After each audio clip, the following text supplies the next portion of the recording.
What is up, everybody? We are back with a brand new episode of the Silver Lions Playbook podcast. Again, we are here with the co-host Thomas Urich. Hey guys, how you doing? Today we are going to be talking about a little bit of Lions free agency stuff. We'll talk about the playoff matchups last week, or around the NFL segment as always, and then we'll end the podcast on our head coaching news and stuff that's happened since we last saw each other. And what we think is going to happen coming up. So first of all, let's get right into the Lions free agency stuff, because I do have a tweet thread that I saved from I would say probably a month ago now. Okay. And let me find it. But Lions free agency is going to be a big one this year because I feel like it's going to go either two ways, one of two ways. I feel like we have talked about this already as well. But I feel like it's going to go either we go big and we try to, stack the team with as much talent as possible in both free agency and the draft, or we kind of lay low, and like we did last year, add a couple guys that are on more prove it deals. A couple guys that are going to be a little bit cheaper than, the top tier free agents. But I assume either way we'll go after, I would say higher tier free agents this year, because last year's free agency was somewhat of a bust. We did have, I think, like two or three. I think Anzalone, Charles Harris, and Khalif Raymond were pretty decent hits for free agency this season. And I feel like outside of that, though, there's a lot of guys like Brashad Perriman got cut before the year. Our other receiver his name's I'm spacing on his Tyra Williams. Yes, Tyra Williams. He had a concussion. I think after week 2 maybe, and basically just didn't play all season. So those were two big wide receiver free agents that did not work out. But when it comes down to it, we had a couple hits and we weren't going to be a good team anyway. But I'm actually having a little bit of trouble finding this thread. So hold on. So I think that Detroit's free agency aspirations are going to be very decisive depending on what Green Bay does. Yeah. I think if Green Bay is looking to trade Aaron Rodgers or release him or whatever it is, if Aaron Rodgers says, hey, I'm not going to be in Green Bay next year, then I think Detroit becomes more serious in adding more serious talent. Yeah, I agree. Whereas I think if Aaron Rodgers says, hey, Green Bay did enough for me to stay at least one more year, I think the Lions say, hey, we're gonna do low risk signings again, not go over bank, and we're gonna continue doing what we did last year. Yeah, I agree with you there, because I think Minnesota not getting Jim Harbaugh also has a little bit to do with that, because if they would have, it would seem like they're not going to rebuild. They're just going to try to, retool what they have and go for it, And I really do like the Rodgers point you brought up, because if he does stay, there's a very, very high chance that the Packers are the best team in the NFC North next year. I mean, it's pretty much, I'd say 80% to 90% chance that they win again.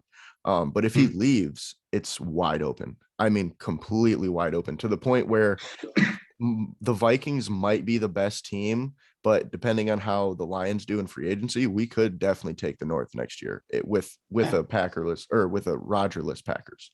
But I did find the thread, so I'm going to go right into a couple wide receivers. And actually, you know what? I'm just going to name these guys off in a list, and we'll talk about a couple guys that I really like afterwards that I'd really like to add to the team. But these are all the guys that I saw in this free agency and was interested in.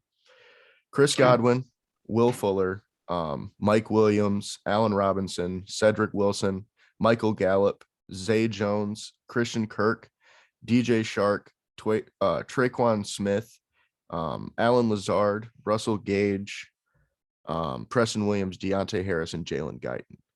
And I'm only going to name a couple guys that I would really love to see added to the team, which would be Chris Godwin, Michael Gallup, Christian Kirk, DJ Shark, and another guy that I would really, really love, and this one might kind of surprise some people, is Cedric Wilson.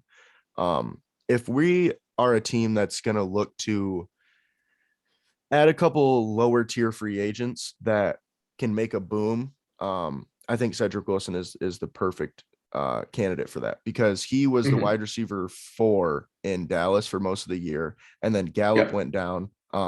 And he kind of exploded. He didn't have like, your humongous statistical games every week. He had a couple really good statistical games, but in terms of, his playing times and his snaps, they increased, tenfold. He became, I would say, a feature on that Cowboys offense. And at 26 years old, he likely, he'd be a guy we want to sign in a couple year deal, but he'd be a great guy to bring in as a wide receiver too. If we don't get one of the top free agents, and like Chris Godwin, Michael Gallup, or DJ Shark. He reminds me of like Kendrick Bourne. Where like Kendrick Bourne kind of just came on late with San Francisco and then turned that into a pretty big contract with New England. So I don't hate that. I think that, like you said, he'll be a target for like a wide receiver 2 number. Whereas like you guys might do something like the Patriots did, where you get like 2 number 2s, or maybe a 1 and get like a Russell Gage or whatnot. There's a lot of like avenues that the Lions can take that will propel them to be a better team next year. I completely agree there. And that's what I love about this free agency, or this free agent class, is because there are so many wide receivers that have legitimate potential that we don't necessarily need to go spend a bunch of money and get a guy like Chris Godwin or Mike Williams. I mean, we could go after a guy like Michael Gallup, Christian Kirk, or DJ Shark. And at that point, they might not be a wide receiver 1 next year, but they have the potential to be. And if not, you just paid, wide receiver 2 salary for a very good wide receiver 2, and I think that's a win. So like one of the guys that I really like in this draft that it's gonna be a lot cheaper than Chris Godwin is Olave from Ohio State. I think that Olave does really good routes for as young as he is. I think that like if anyone needs a slot wide receiver in this draft, then Olave is the guy. His like route running has really impressed me, the tape that I've watched. Yeah, I really do like the wide receiver draft class as well. Like we heard over the past week that the Lions wide receiver coach is he said that we need to add playmakers. He wants to add 2 free agents and a rookie. So I think if we do that, we're in great position. If we do add a guy like Christian Kirk, and then a lower guy like Cedric Wilson, and then a guy like, I don't know, Chris Olave or something like that, that's a great wide receiver core right there, because you also have Amon-Ra St. Brown. And don't forget about Quintez Cephas. So there's a lot of depth there. And that's not a lot of money or draft capital necessarily. And you don't have to do all of that either, because I think if we do go big in free agency, we'll probably go small in the draft in terms of positionally. So if we go, Chris Godwin in free agency, we're not going to take a receiver in the first or the second. So we're not going to get Olave. Right. So we'll probably go 3rd or 4th round and get a guy, that'll still contribute and compete, kind of like an Amon-Ra, but we'll play a different role at this point. But remind me, what comes first in the offseason? Is it the draft or is it free agency? Free agency, I believe, starts in March, and then the draft is late April. I'm pretty sure. I could be wrong about that though. I'm not exactly sure.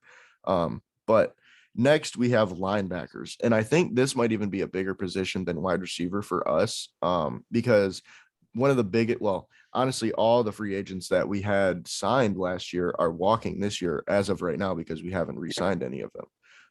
It's still possible that we do, but it's not looking like we do re-sign Alex Anzalone based on a few of his Instagram posts saying goodbye basically to Detroit. But I think this linebacker free agent class is really good as well. And it's kind of like the wide receiver class where there's a couple guys that you could get for cheaper that are younger that could play roles and aren't necessarily going to be, star players or anything, but they'll Right. play well. And that's kind of what we're looking for in Detroit at this point is obviously you like to have star talent, but you don't necessarily want to spend top dollar all the time. But And like we discussed earlier in like past episodes, mhm, um, the the Lions are in a very good position to trade down, especially if like the Jaguars are content with drafting Evan Neal's the number one mhm, pick, which is the latest buzz right now. yeah, Um, and like if they do that, then they have a very good chance of getting the New York picks, or there's another team that has 2 top 5 picks or 2 top 10 picks. But mhm, if you guys get that, then the Lions have a really good chance of being like a David Jabo and then a pretty decent wide receiver in like the mhm, later rounds, and then whoever you want at 32 right. or 31. Uh, And then we also have pick 34 right after that. So that's but going to be yeah, really nice. so you guys are well organized in Yeah. the draft compartment. It's really nice to, be in this position as a Lions fan I've never been in before, where we have a lot of flexibility in terms of cap space and draft capital. So like Mhm. we're going into this draft with 2 first round picks, but one of them's top 2 and the other one, I mean, is the bottom of the round, but then you have another top 2 pick in the second round. So that's, I mean, Yeah, what, 3 it's top 32 or top 35 picks right there. yeah. So the the second first round pick is either 31 or 32, depending Right. on what the Rams do. Mhm. Um, so I gave a spoiler of what I think it would be, but um, I feel see, you on that one too, because we'll talk about that. I think, yeah, wait, yeah, no, we'll talk about that one next podcast because the Super Bowl is next weekend. yes, But so I'm gonna do the same thing with linebackers that I did with wide receivers and just name all of them off and then say a okay, couple guys that I really like.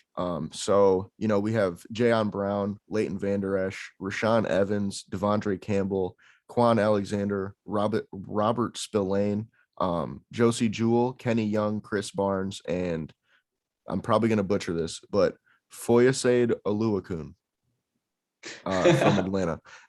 yep, yep, But a couple guys that I would really, really like to see on this team are either of the Titans linebackers and Jayon Brown or Rashaan Evans. I feel like they both fit our culture well, what we need well. They're both young and they both are legit linebackers. And that's something we haven't had in a long time.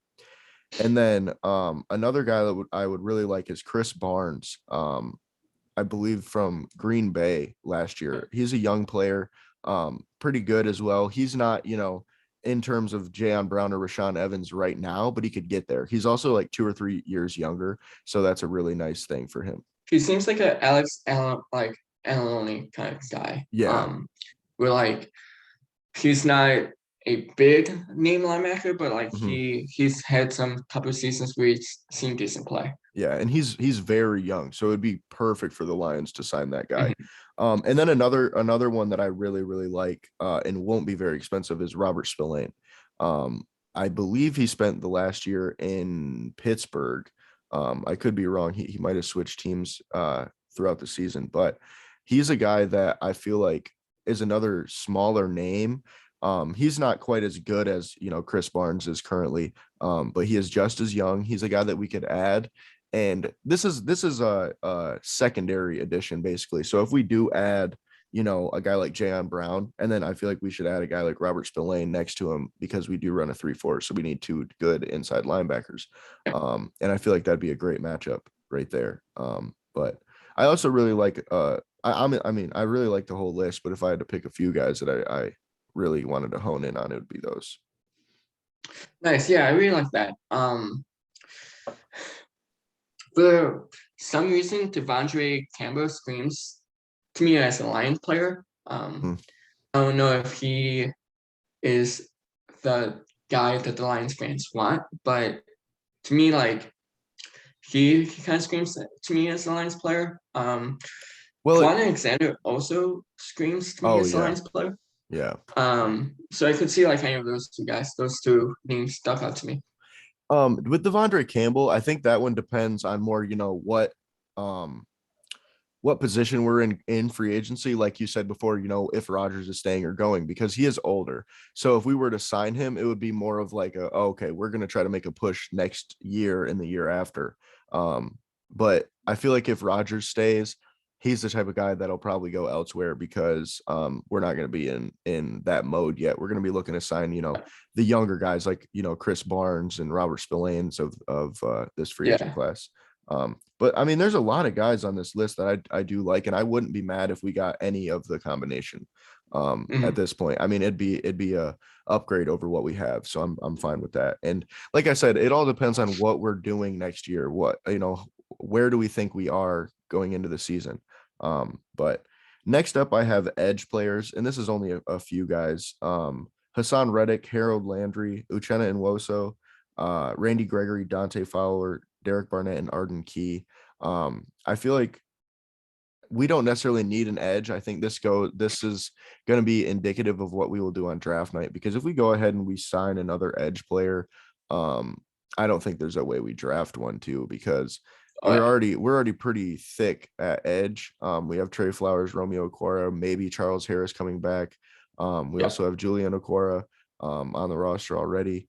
And I just feel like the edge is a position that we might draft because of, its impact right away and being the best player on the board. I can understand that, but I don't know if we really go out and sign any edge players. But if we did, I would rather it be like a Arden Key or a Dante Fowler type, where they're going to be cheaper and they're going to be good in a rotation, because Trey Flowers, if he does stay on the team next year, is not your, 3-down player, in my opinion. I think he's an obvious rundown guy, and he could probably scoot inside on passing downs. But I feel like if you sign a guy like Arden Key, that'd be perfect for us, because he'll be cheap. He was productive last season, and he comes. I mean, I believe where does he play right now? Is it San Francisco?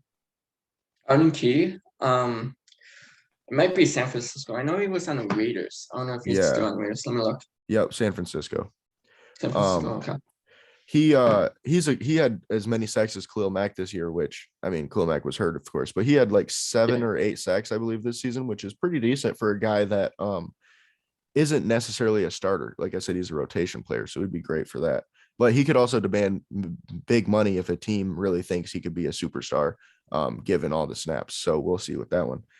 But next I have safeties, and I think this is just like linebackers, and it's very pivotal that we get at least one.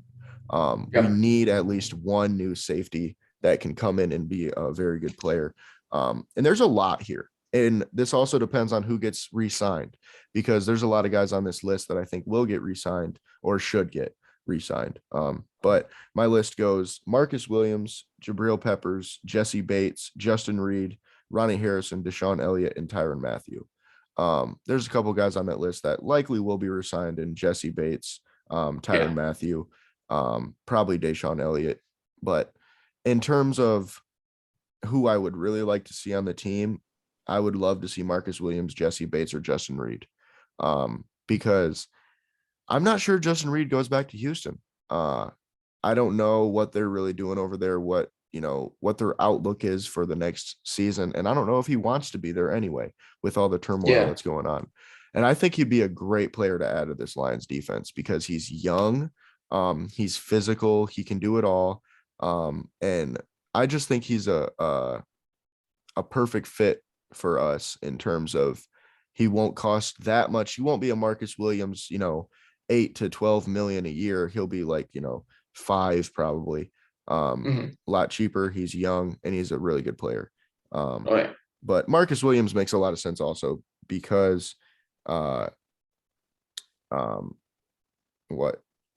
because the Saints connection with Dan Campbell and Aaron Glenn, coming over from New Orleans to Detroit to really make a change on this defense would be great. And I think it's a great fit as well. Yeah, I think Marcus Williams makes a little bit more sense to me Mhm. than Justin Reed. But you're right. We're like, it really depends on what Houston does. If Houston's like hires Brian Flores, for instance, I think that Justin Reed goes back because I think then Houston says, "Oh, we're gonna push." Yeah. But if they like get a guy like Josh McCown, I think that they're going to be still rebuilding. So it really depends on who the main guys there and who they decide to hire. Yeah, I agree with you there. And like I said, it's another good free agent class in terms of positions that we need. So it's really Yep. nice. And I'm really excited to see what we do in terms of what positions, because if we go out and sign, a couple big free agents, that'll be obvious that we're going in a specific direction. Whereas if we sign like we did last year, it'll be obvious we're going in a specific direction. And And the that's nice nice. thing about safeties is that they usually are so undervalued in the league. Um, I Yeah. feel like there's always like 1 to 2 safeties that are like pretty good Mhm. left in free agency during the year. Yeah. Um, And they're usually so never young. That's the biggest thing. They're usually, that's it. Yeah, that's kind of big. But 27, 28. And there's a lot of guys this year that are 24, 23, 25 going into free agency right as they're yeah, hitting their primes. So that's really nice for true. teams that need safeties. And then to finish it off, we have corners. And this one's more of probably not, but it'd be nice to get another corner. But Kyle Fuller, Darius Williams, J.C. Jackson, Trey Herndon, Levi Wallace, Sidney Jones, Dante Jackson, Isaiah Oliver, Carlton Davis.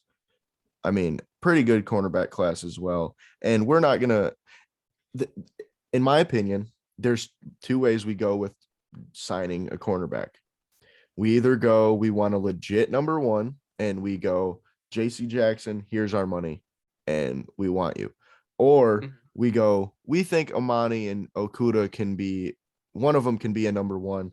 We'll go sign a guy like Trey Herndon or Levi Wallace or Sidney Jones Yeah. just to be a depth player. And I even think those would be great signings for what they are and for what we'd pay. And Mhm. we saw last year we don't have a ton of depth at corner. We had some undrafted guys play really well, but outside of them, I guess we had okay depth because all of our corners really got hurt besides Amani at some point. And the guys kind of stepped up a little bit, but it would be nice to have a little bit more solid depth underneath those starters. But that's all I got for the free agency. Um, like I said before, it's going to be a lot of fun being a Yeah. Lions fan and seeing what we do and where we go this upcoming season. Mhm. But also, I wanted to mention the comp picks that we get because we've talked about the Oh, draft you a guys get little so bit. We got a 3, a 4, and a 5. that's So, huge. Yeah. yeah, that's huge because not only does it mean we have extra picks, it means we have extra picks that we can move, Yep. which that's going to be great in terms of trading up and down because, yeah, if you want to trade down from 2 or trade up from 30, 31 or 32, you could throw in one of those thirds or a fourth and, get that deal going. Yeah. But that's a great pickup for us. I really like that. Um, if the Lions do decide to draft a linebacker or a wide receiver, just Mhm, because I don't know if any of the guys that they would like will be there at 31 or 32 in those positions. mhm. So having those like extra assets would definitely help them move up if those are like the two positions that they're targeting. Yeah, I agree there. And that's another thing with the draft is we have no idea what positions we're targeting at all Right. at this point because of the fact that not only do we have so many needs, we have free agency coming up, which is going to show what we're going to do in the draft, but we might not even draft for needs. I mean, we don't, our top need isn't an edge player, but we'll probably go edge top pick. You know what I mean? So it's going to be more Yeah, best player available and, try to build this thing with the best players we can. absolutely. Because we're not really in the position to draft for need yet, in terms of the fact because of the fact we have so many of them that we might as well get the best player we can, put him in there, and if he's better than what we got, we can trade what we got and get value later, I also think that like there's really not a player that fits a need Yeah. in like the top 10 Yeah. that you guys like, except for like Tyler Hamilton, which Hmm. is a pretty good fit, but like I don't know if he's number 2 good. Yeah. I think I don't know. There's a lot of stuff going around with Kyle Hamilton about him being the best player in the draft. And in terms of best, like football player can do the most, yeah. But in terms of, positional value, it's really tough to take a safety that high. I would Absolutely. love to trade down to say, like you said before, with one of the New York teams, the Giants or the Jets. They both have 2 top 10 picks or top 15 Yep. at least. And if we could trade down and get both of their picks and maybe throw in one of those, comp picks to make it happen. If Yeah. we could do that deal right there, I think that's a no-brainer. They move up, they get the guy that we want. We move down. We could get Kyle Hamilton. We could get, one of the D linemen. We could get, I mean, anybody at that point. We could trade down again. I don't know. But at that point, we have 2 top 10 picks, and that's more talent for this roster that's depleted of it. Yeah. No, absolutely, I agree. And the Jets might be a really good target for you guys there Mhm. because from everything that I hear from, they're like pre-zoning to Thibodeau. Mhm. So they might want to trade up. Yeah, and that's what I heard as well. And another thing to add with that is we know what Robert Saleh wants because we saw what he built in San Francisco. They Hmm. want edge rushers that can get to the quarterback Yeah. and beat guys up and be good in the run game. I mean, Kayvon, I don't see why. I mean, I could see an argument against them moving up and giving up all that, but I don't see why they wouldn't want a guy like that because that's their Right. build. That's specifically what they're looking for at this point. And like you said, I think they're our best chance of moving down because I believe I could be wrong, but I do believe they have picks 4 and 10. And I think Giants have what 7 and 9 or Yeah, 6 I and think so. 9. Something like that. So I feel like the Jets would be a better position for us going back to 4 because then we could still get Kyle Hamilton instead of going all the way down to 7. Which I mean, obviously, if you can get both first rounders, you'd probably do that either way. But the 4th overall pick is a lot better, in my opinion. Name that I keep hearing with the Lions is David Jabo. Have you Mhm. been hearing any a little bit? I've been Um, hearing it. The only thing that I don't know how serious it is because make it makes sense, but we would have to trade down. There's no way you go a Jabo at 2. You know what I no, mean? I absolutely agree. I think that like it would be a new Jets type of deal where Mhm. like you try to get a Jabo at 4 and then hopefully Kyle Hamilton drops at 10 because he's a safety. I think it would be the opposite, honestly. I think we would go Hamilton at 4, and then Ojabo likely would probably get to 10, in my Really? opinion. Yeah, I think he's a top 15 type of player. He'll go anywhere between 8 and 15, I think. From Um, what I'm reading, it seems like he's locked into top 5, but oh, that really? might be wrong. I I mean, who knows? Because at this point, I'm more going off of a couple things I've heard, but more my opinion. So if you're hearing Yeah. actual stuff, then that could be true.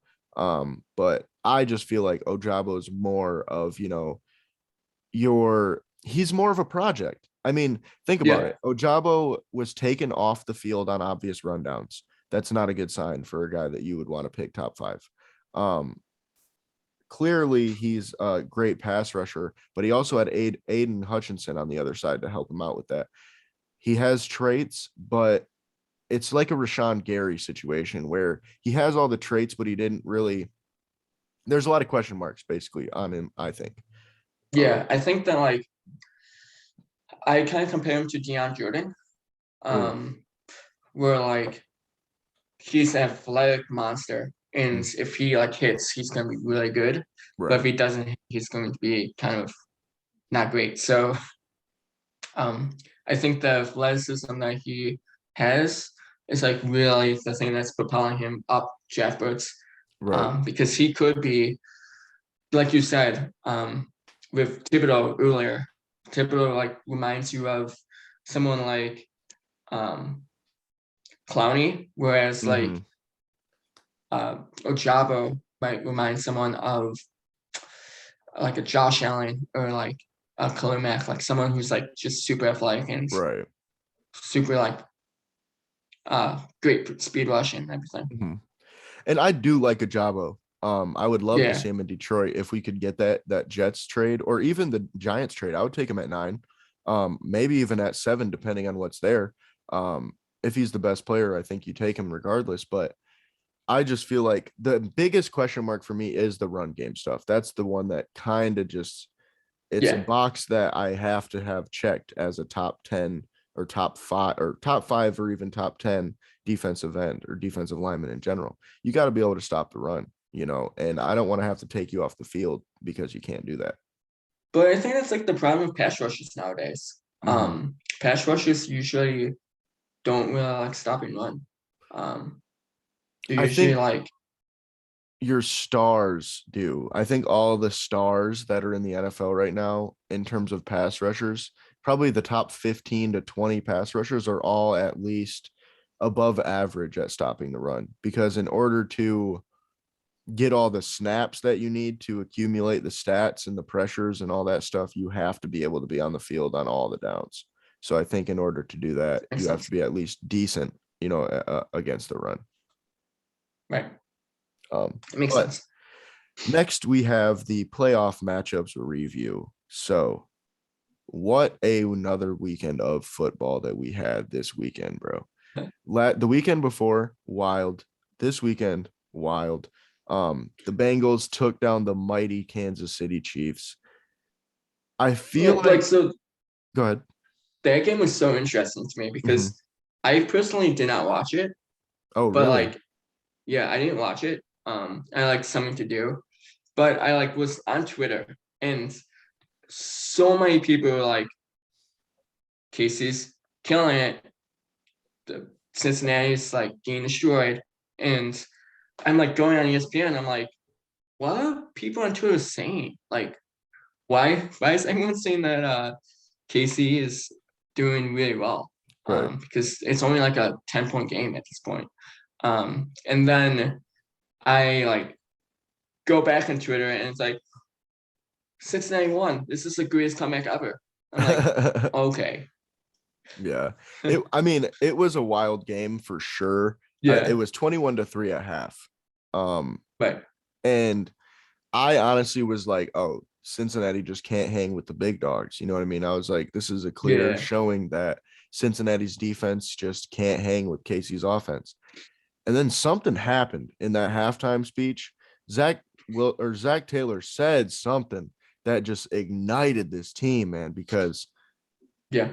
they came out and were a completely different defense. It was like night and day from first to second half.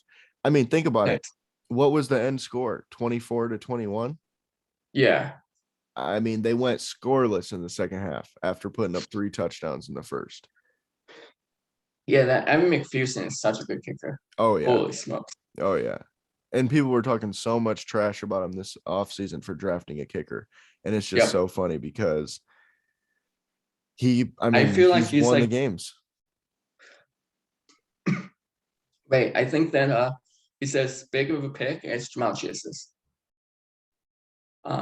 Like he might be the That's second best. big statement. That's a big statement. I don't hate what you said, but that's big. Like I don't know if they win games if they don't draft Evan McPherson. That's possible. I think the difference is he is great, but there are a lot of kickers out there that can make kicks. So it's like they probably wouldn't have. I don't know. I think Jamar Chase is a way bigger part of the team, I mean, but it's wide receiver versus kicker, so well, of of course, course, like yeah. But it's just like he did do so much because he did have so many clutch kicks, especially in the playoffs. I mean, the dude was a freaking and I feel like in the regular season too. I feel like Evan McPherson like just nailed some really big kicks to like yeah. win games. Oh yeah.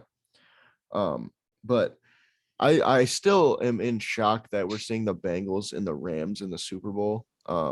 It's Too. still just mind blowing. Stafford versus Burrow. who could have saw this coming? I mean, not me, that's for sure. I'm still upset. Don't mention the Rams to me. Oh, a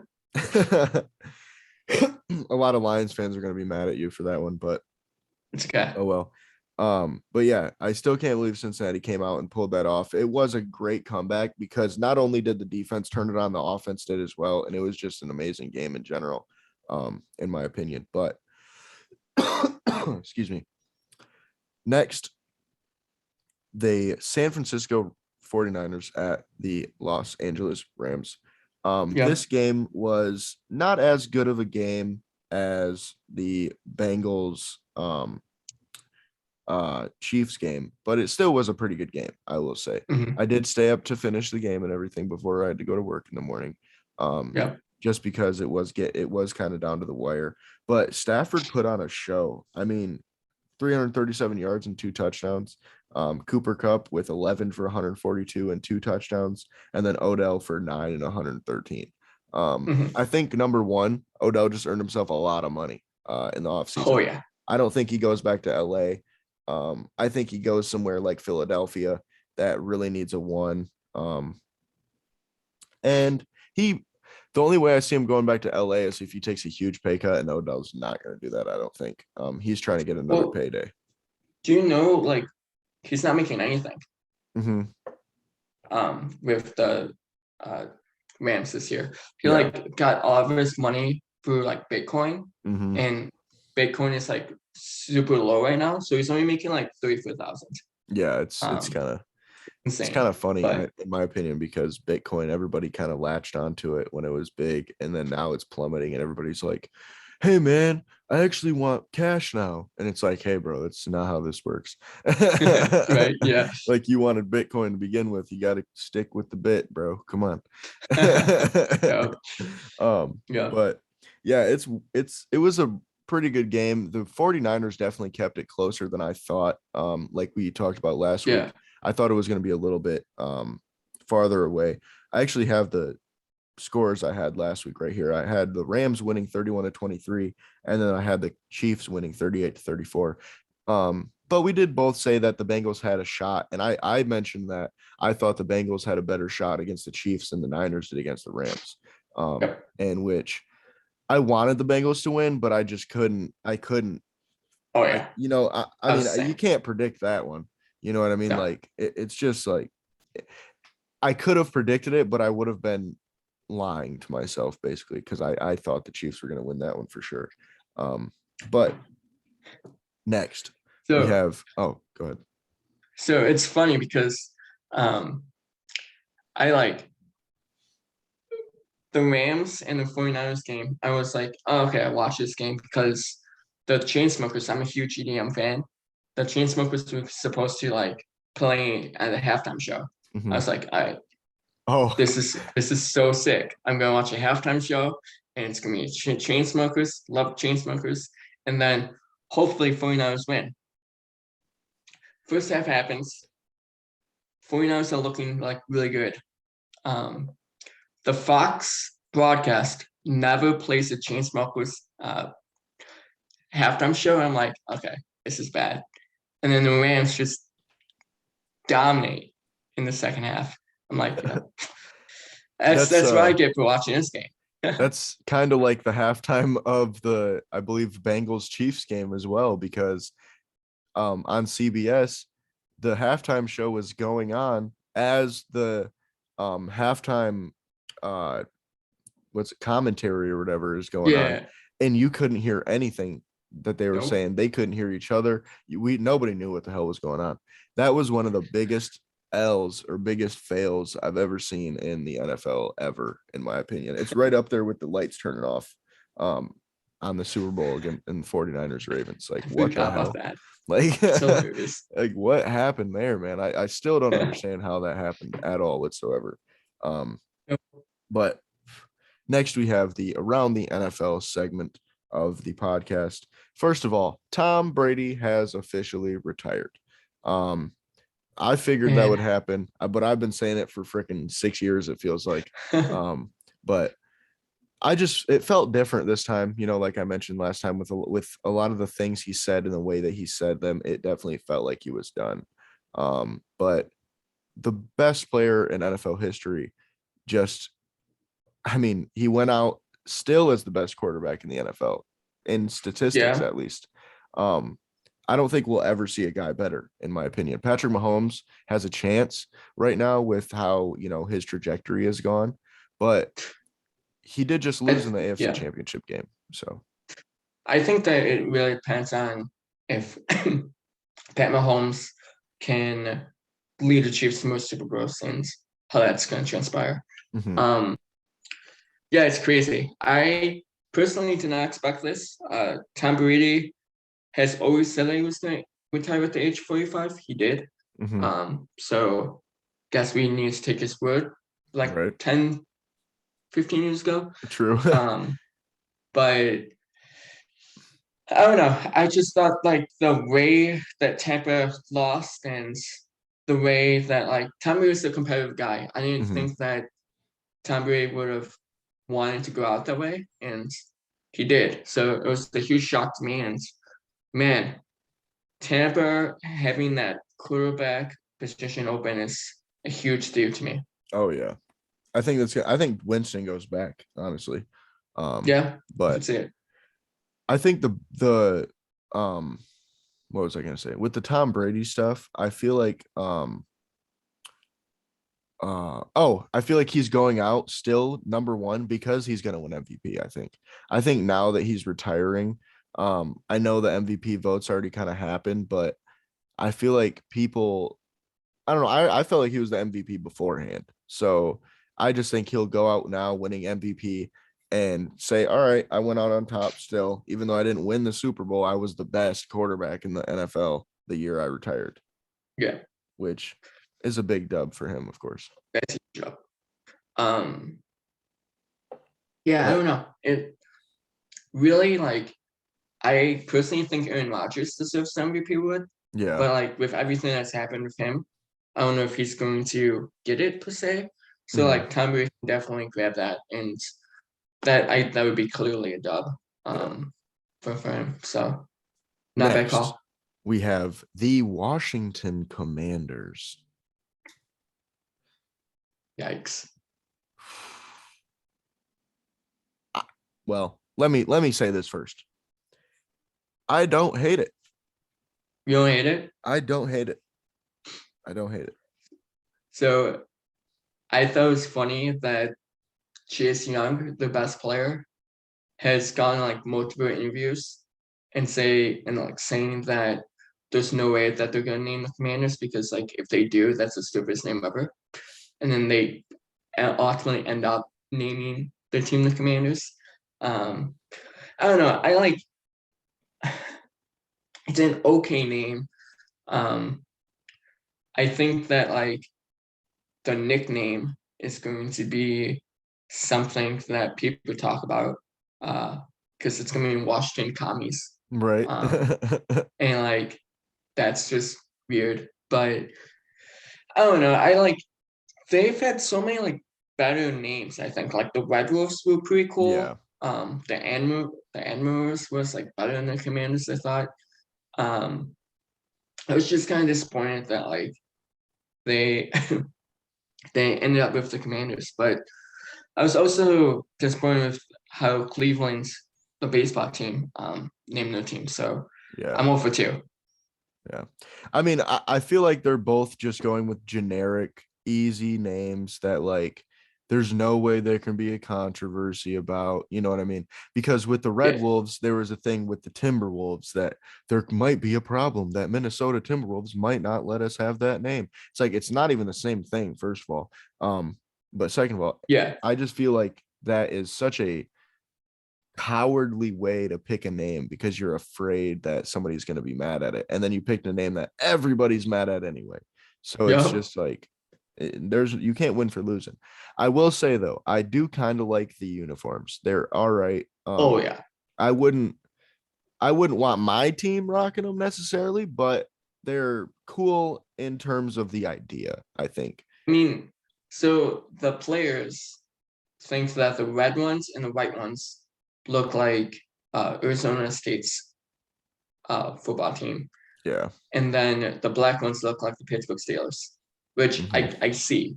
So I get like the players' hate of the jerseys, but they do look kind of cool.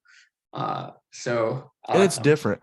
I mean, okay, think about this though. Imagine a team coming out today and going, "We're naming our team the Packers."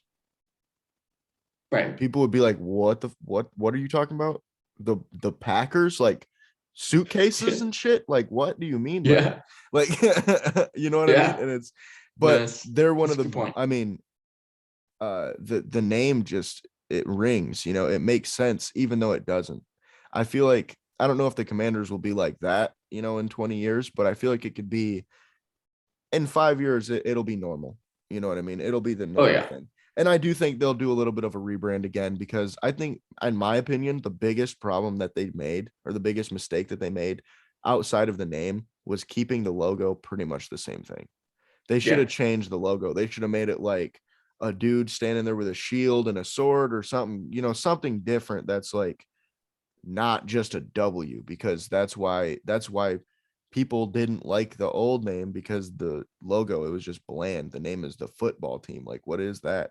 And they basically kept the same thing and just named it the Commanders. So I really didn't like that at all. But next, and I believe last for this podcast, we have the head coach carousel, I guess you could say, which one thing I want to mention, I think we killed it last week. I think we were spot on. I'm pretty sure. Yeah. From what I remember, I feel like all the names besides the Vikings getting Kevin O'Connell, all were our favorites, if not at least on our list. I think that I actually had O'Connell going to the Vikings. I believe I had him in my list as well, but I don't think he was my favorite. I can't remember who I had as my favorite exactly, but I think that we both said Jim Harbaugh, maybe. But I like remember saying that O'Connell would probably be my second guy. It's interesting. I think Jacksonville's head coaching position kind of took me a bit. I like the way that they did it. They completely messed up. I don't know if you heard what they did, but apparently they like asked the Rams if they could talk to O'Connor like a day before the NFC Championship game, which the Rams were like, no, like you absolutely can't talk to our offensive coordinator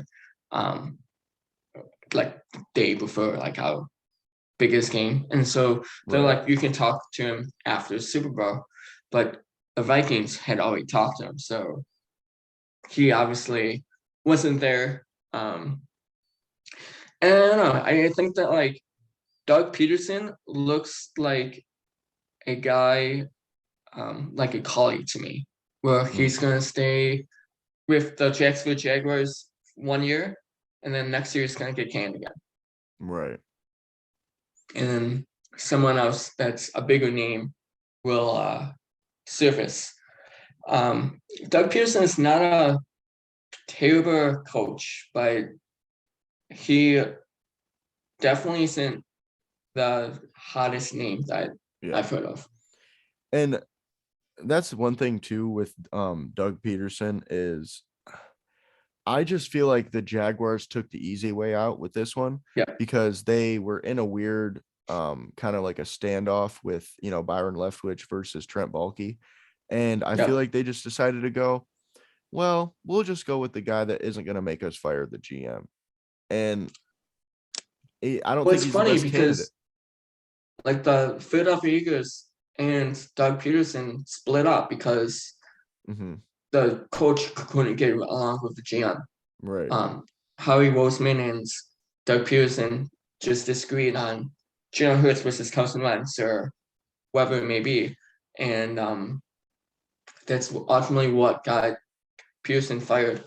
I think that Peterson's name is like surfacing a little bit just because of that Super Bowl one that he had. But man, that like last Philadelphia Eagles year was not great for him at all. So again, I'm pretty shocked. But if I would be shocked if any head coaching candidacy, I would be shocked with the Jacksonville Jaguars. Of course, they would mess up, you know? Yeah, right. After all this, that's after the Urban Meyer, after the Balky situation, they're just. Yeah. I don't think there's a way as a Jaguars fan that you could be happy. I mean, I just don't love it. I mean, Doug Peterson, I don't hate Doug Peterson because he was a favorite for a few of my or a few of the openings for me. And I felt like it would make sense for him to go to certain places, but the Jaguars going with him, like I said, just really feels like the easy way out. And I really hate that for the Jaguars and their fans. I also hate the narrative that he's going to go there and 100% hub Trevor Lawrence. Like, this is the guy that like totally destroyed Carson Wentz's confidence. Right. And like Carson Wentz had a MVP season the year before. He got injured, and maybe his injury is why we're seeing a very limited Wentz now, a very shaky Wentz. But I don't know. It like didn't like hit with me that Peterson just took this all-star quarterback and just made him complete garbage. Right. I don't know. I don't think it was that at all. I mean, Wentz has a lot to do with himself, of course, because like we saw in Indy, he just wasn't getting it done. I mean, he had a couple good games and he had a couple bad games. He had a couple good games and a couple more bad games. It's just he's so shaky, and I don't think you can blame that on Peterson. The one thing I will say though is that I do believe that the Eagles made the right choice to fire him and hire Nick Sirianni because he's clearly the better coach in my opinion at this point. But let's just go over all of the teams that have already hired their head coach because there's only 3 left now. So maybe first of all, we got 3 left. First of all, we have the Bears hired Matt Eberflus. The Vikings hired Kevin O'Connell, like we talked about. The Broncos hired Nathaniel Hackett, like we talked about. And then the Jaguars, Doug Peterson, of course. Giants went with Brian Daboll, and Raiders went with Josh McDaniels. I honestly don't really have a problem with any of these hires, in my opinion. I think they're all good. I think they all fit well. The only thing I'm going to say negative about any of these guys is that Brian Daboll kind of reminds me of Matt Patricia. And don't really like that too much. We'll see how it works, but the vibes I'm getting is definitely Matt Patricia vibes. So it's interesting because that's all Patriot assistant coaches, right? Like I feel like every assistant coach for the Patriots goes to their team and says, "Hey, I can emulate Bill Belichick, and I'm going to make this my team. All these are going to be my decisions, and we're just going to roll with it." And like as we saw with Flores and Ross, that wasn't the case. And I don't know if the Raiders head coaching job is going to be any better for Josh McDaniels than the Denver Broncos job was. The Ziegler is a great guy that is evaluates talent really well, and he's a huge reason why the Patriots past draft has been pretty good. But McDaniels was the guy who drafted Tim Tebow like 25, and Tim Tebow was not a first round pick at all. So that he kind of screams to me like a Pete Carroll, where like he's gonna get his own guys and doesn't matter really what the draft board says. And I don't know if that's going to be a successful second stint for him. And yeah, I completely agree that Brian Daboll is kind of in the same mode, where he's going to say, "Oh, I worked with Nick Saban, I worked with Bill Belichick, I worked with Sean McDermott, 3 really good coaches," but it's not going to have the same voice as they did in their respective. And it was job. specifically a clip that I saw over the week where he said something to somebody about being late at a press conference, which it kind of seemed like he was joking, like he almost might have been poking fun at Matt Patricia for, telling that guy to sit up straight and everything.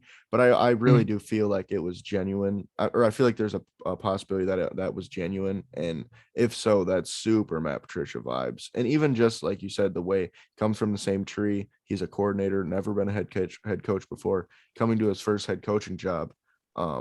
We'll see, Giants fans. I mean, we'll see going from one Patriots guy to the next. It's tough. Yeah, that's like what I was most shocked about was that they went with the same regime. Mm-hmm. But speaking of that, I think that the Giants have a pretty good chance at landing Jimmy Garoppolo, so that wouldn't be bad. Really? I wouldn't think the Giants would go after Jimmy. What makes you think that? Dabo, Really?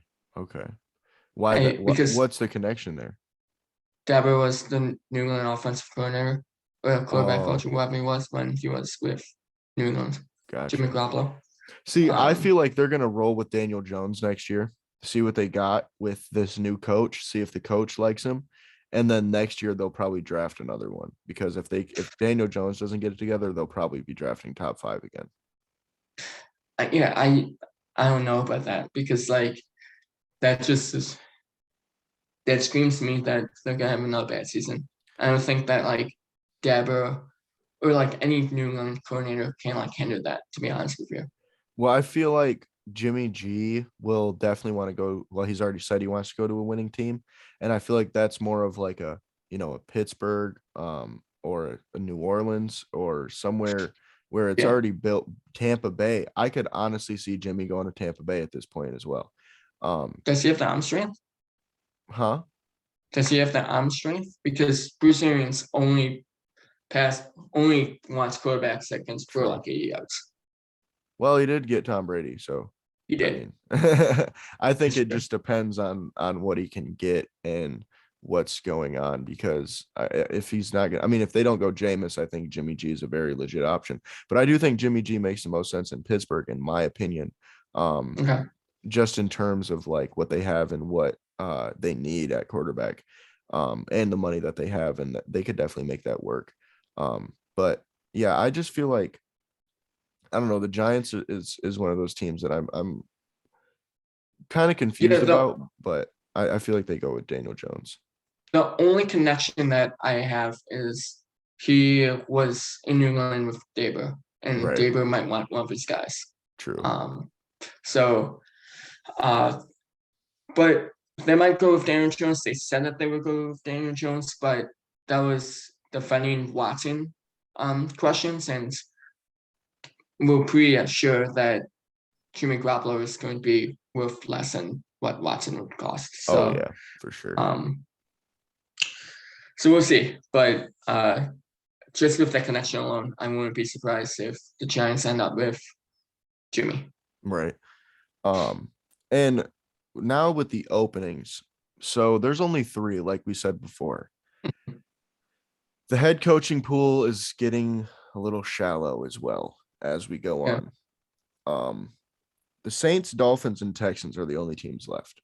And I Yep. honestly think the Saints are kind of out of the running in terms of outside of their building, because I think they're going to Really? go Dennis Allen or Aaron Glenn. And I think Aaron Glenn is outside of the building, but he's pretty much still there in terms of he just left them. I've been hearing a lot of like Eric Beamerly with them. I haven't heard too much of Eric Bieniemy. I feel like I've heard more Brian Flores up until the whole suing the NFL happened with Flores. Yeah.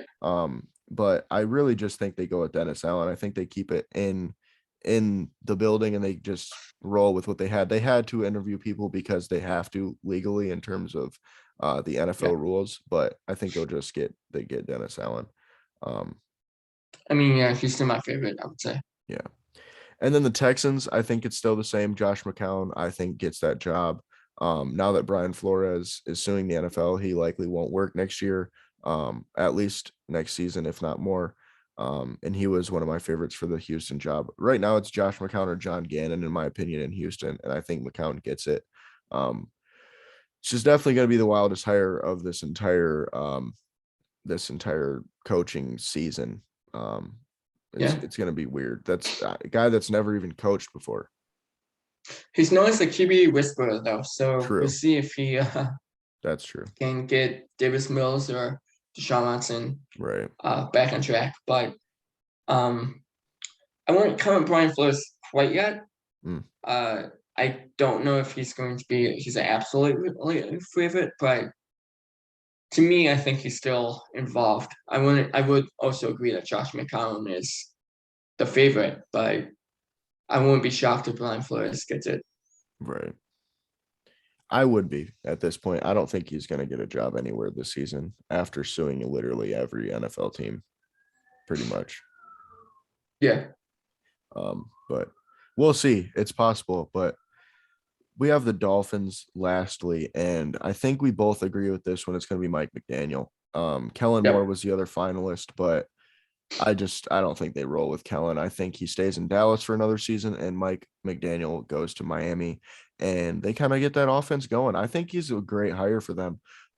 With all the bad stuff that's going on in Miami right now, that's awesome for them to get Mike McDaniel, because not only is he a great not only is he a great fit, but he's a great coach in my opinion, and he's young. He's like the next Sean McVay type. Even though he's not from Sean McVay, he's that next super young head coach that the Dolphins are going to be good, I think, next year. Yeah. Yeah, no. From what I've read, he is very good at the run game.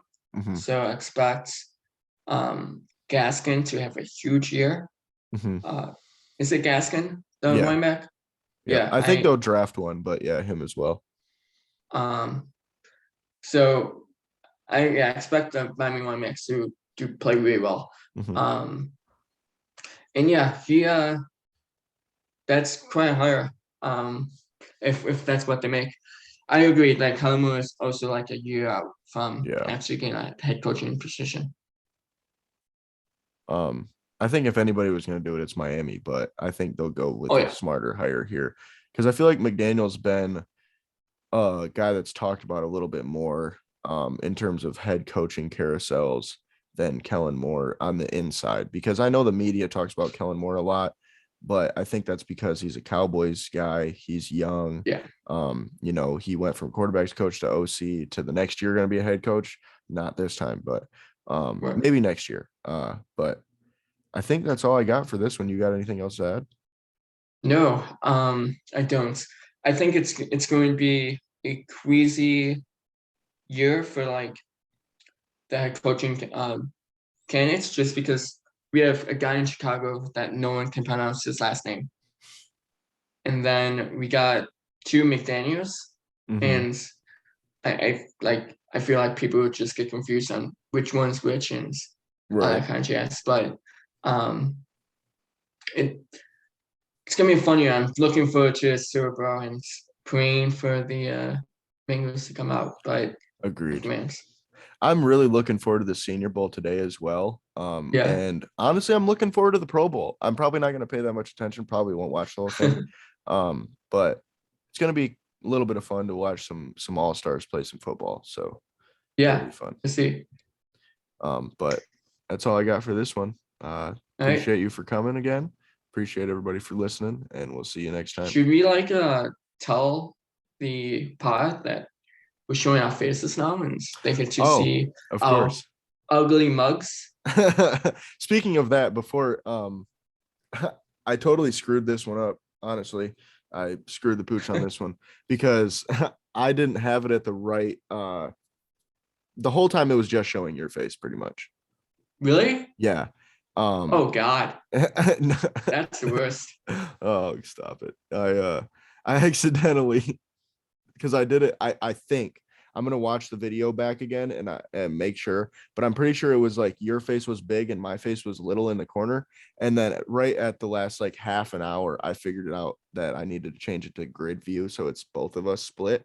But it was on speaker view, so it might have been switching to whoever was talking, which if that's the case, that's I guess that's fine as well. But either way, we're going to be seeing our faces from now on, folks. And this will be on YouTube. We'll still have, the podcast, of course, coming out normally, but the video will be on YouTube. I'm going to try to see if I can get it on Spotify as well. I might be able to, but we haven't been able to get our podcast on Spotify for a while now. And honestly, since we started, me and you doing this co-host thing, I think it's because Zoom. I think there's something to do with Zoom that Spotify doesn't like it, which I mean isn't really that big of a deal because I think I might be wrong, but I think it's something to do with MP4 versus MP3. I think if I just converted it to an MP3, it would go to Spotify, but something's happening there. It just doesn't really like the Zoom version of recordings, but yeah, it's annoying, but oh well, Spotify doesn't like us, I guess. But yeah, you'll be seeing our faces from now on every episode. You'll be seeing my cool Lions backdrop here, and your cool Wolf and Devin Hester picture, and the little bit of New England Patriots in the corner there. I'm glad that you know what that was. I just saw on the side. I was like, oh, okay, yeah, that's popping up there. Right. It's fun. Honestly, I'm in a different angle than I normally am to record because my normal angle faces my bed, and I do have some posters, but I mean, you'd just be looking at my bed basically behind me, so there's really no point in that. Figured I'd scoot over, show you guys, bottom of a lion, I guess, since this is the Lions, Silver Lions Playbook podcast. But all right, we'll see you later. We'll see you next week. Everybody else, we'll see you next week. Keep tuning in, and we'll see you on YouTube ASAP. All right. Bye, guys. See ya.